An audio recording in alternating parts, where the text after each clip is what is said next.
Buenos días, mi nombre es Miriam Esparza Jaques, soy estudiante de la carrera de Historia por la Universidad Autónoma de Zacatecas, modalidad distancia. El motivo de este video el día de hoy es analizar la situación de Canadá y Estados Unidos durante el siglo XX para la materia del mismo nombre, Historia de Canadá y Estados Unidos, impartida por el doctor José Froilán Casas. Este video es una continuación de lo que hemos venido estudiando en las otras dos unidades. En la unidad pasada hablamos sobre la guerra de secesión y sobre las diferencias que tenían las colonias del norte y del sur. Este vez vamos a recalcar una vez más esa importancia que tuvo las colonias del norte, que tenían una visión más amplia, más progresista, diferente, no tenían ganas de cambio, tenían ganas de hacer cosas diferentes. Y por eso la revolución industrial europea les vino como anillo al dedo cuando se dieron cuenta que había avances tecnológicos y que podían hacer más cambios en menos tiempo, pues eso fue algo muy productivo para ellos. Tal fue el caso de las primeras industrias textiles en Boston, Massachusetts, cuando fue el señor Francis Cabot Lowell a Estados Unidos, a Europa, se trajo una máquina que deshilaba e hilaba para hacer todas las telas, todo lo que se relacionaba con la industria textil. Se lo trajo a Massachusetts, aquí se estableció un sistema que después era conocido como los System Lowells, que eran todas estas fábricas que producían textiles y empleaban a muchas muchachas jóvenes de los alrededores. Así que esto no solamente trajo un avance económico para Boston, sino también para las partes donde vivían, las zonas rurales donde vivían esas muchachas. Eso es un poco de la historia de la revolución industrial que hubo aquí en Estados Unidos, con todos los cambios que hubo, todos los inventos.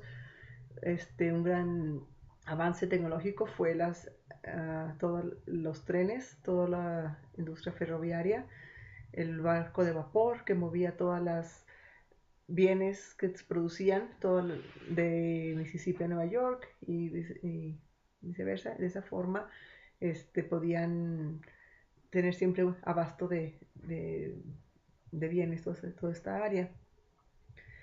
De lo que hemos venido estudiando, hemos oído a la historiadora Diana Uribe en los podcasts y aparte de que es fascinante oírla, tiene una facilidad de palabra y que la dejan a uno muy enterado y queriendo saber más. Me di un poquito la tarea yo de investigar sobre cómo fue el despojo de las tierras de los indios nativos americanos. Me gustó mucho cuando ella empezó a hablar sobre esto, ya que estamos hablando de un masacre, un despojo muy grande. Cuando todo esto estaba pasando, la revolución industrial, empezó la mentalidad progresista y empezaron a tratarse de abrir nuevos caminos, a tratar de ver nuevas ideas para poder sobresalir económicamente. Y da la casualidad que en Georgia se da un descubrimiento de un yacimiento grande de oro y para entonces está al cargo de la presidencia Andrew Jackson, donde él casualmente, después de este gran descubrimiento, decide firmar un acta donde va a remover a todos los indios nativos. Digo casualmente porque hay un yacimiento de oro. Entonces dice que es un movimiento progresista, que todas las tribus cherokees, chickasaw, seminoles que estaban ahí, que en toda el área que es Tennessee, Georgia, Alabama, las tenían que mover hacia el oeste. Me llama la atención cómo en todo esto, este, la diferencia que existió entre la colonización española y la colonización inglesa. A lo que me refiero es que la mentalidad progresista de los ingleses era voy a avanzar y no me importa a quién me lleve en el camino, cuando no quiero justificar de ninguna manera la colonización española. Yo sé que hubo muchos abusos y esclavitud y daños irreparables a los aztecas o colonias indígenas que también de México y Sudamérica, pero por lo menos la mentalidad era, los vamos a cambiar de religión, vamos a imponer nuestra religión. En pocas palabras, les vamos a dar una esperanza de vida. O sea, adoptan este nuevo estilo de vida, pero pues, al fin y al cabo, les vamos a dar la oportunidad de vivir. Los vamos a evangelizar, pero van a estar vivos. Cuando en esta colonización que hubo de ingleses, los despojamos de sus tierras y los vamos a mandar a vivir a lugares muy remotos, donde realmente no tenían las mismas facilidades para sobrevivir.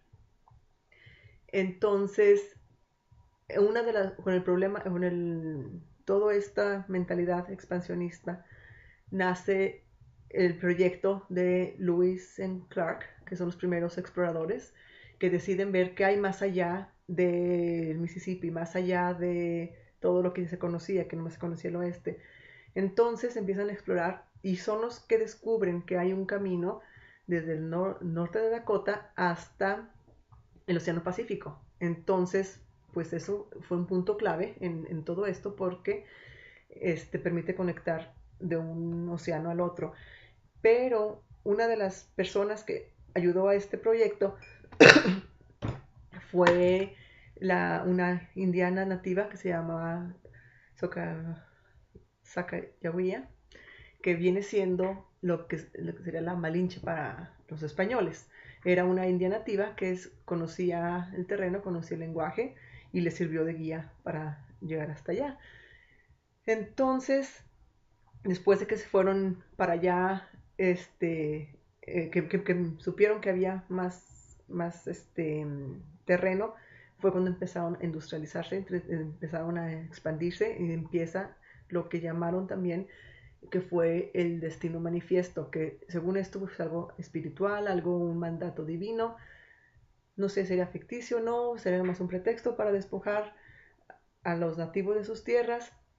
Siguieron avanzando, con esto pasa lo del el camino de lágrimas, que fue cuando despojaron a más de 100,000 indios y mataron, y muchos de ellos perecieron en el camino de hambre, pues por las condiciones climáticas. Murieron más de 15,000 durante el camino, porque realmente lo estaban despojando de sus tierras, pero ¿a dónde se iban? Entonces, no estaban acostumbrados a todas estas condiciones. Desgraciadamente, estas tribus eran tribus nobles, eran tribus muy en comunión con la naturaleza, en contacto con los animales, con todo. Y pues al verse despojados, pues muchos perecieron por lo mismo.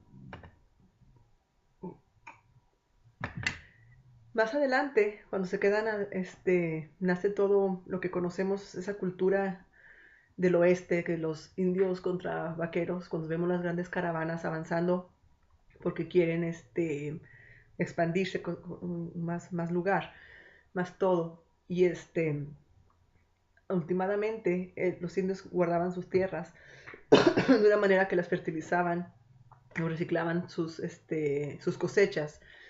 Tienen un modo ellos del por qué y cómo usar cada pedazo de tierra en su momento. Y poco a poco la tecnología, el sobreuso de tierras se fue acabando con los terrenos fértiles, y va a ser parte de uno de los componentes para lo que sería más adelante de la Gran Depresión que existió en Estados Unidos, que aunque no sufrió nada Estados Unidos durante la Primera Guerra Mundial porque no participó en ella, porque estuvo muy enfocado en su construcción económica del país, tecnológica y demás. Esta depresión sí los llegó a afectar grandemente, y fueron tres factores. Uno fue eso, el abuso de la tierra, ya no producía en las grandes áreas que fue de Oklahoma, que fue Kansas. Hubo una gran sequía también, y la tercera grande fue el desplomo de la casa de bolsa. Como sabemos, esa fue una inflación ficticia de los bienes y raíces que existió en Florida. Y entonces deciden esas personas, bueno, ¿qué vamos a hacer aquí? No hay mucho que hacer, vámonos a California. En California, ¿por qué decidir irse a California? California era un estado que estaba también industrializado y que fue después del tratado de Guadalupe Hidalgo, fue cedido a Estados Unidos, igual que Texas, que Arizona, Nuevo México y demás, cuando México perdió más de su 50% de su territorio. Hacemos vinieron para acá y el clima de California fue muy benéfico pues para todos. Era un clima templado en el que los agricultores podían sembrar uva, naranja o cualquier otras cosas, que por eso se hizo muy famoso. Atrajo a muchas personas para tener también sus ganados. Una cosa que me llama la atención también, principalmente, en 1849, el Tratado de Guadalupe Hidalgo fue en 1848 y tal parece que cedimos a Estados Unidos, o bueno, o se vendió como sea, una mina de oro, porque realmente, literalmente una mina de oro de California fue su más grande boom, su explotación económica fue el del oro.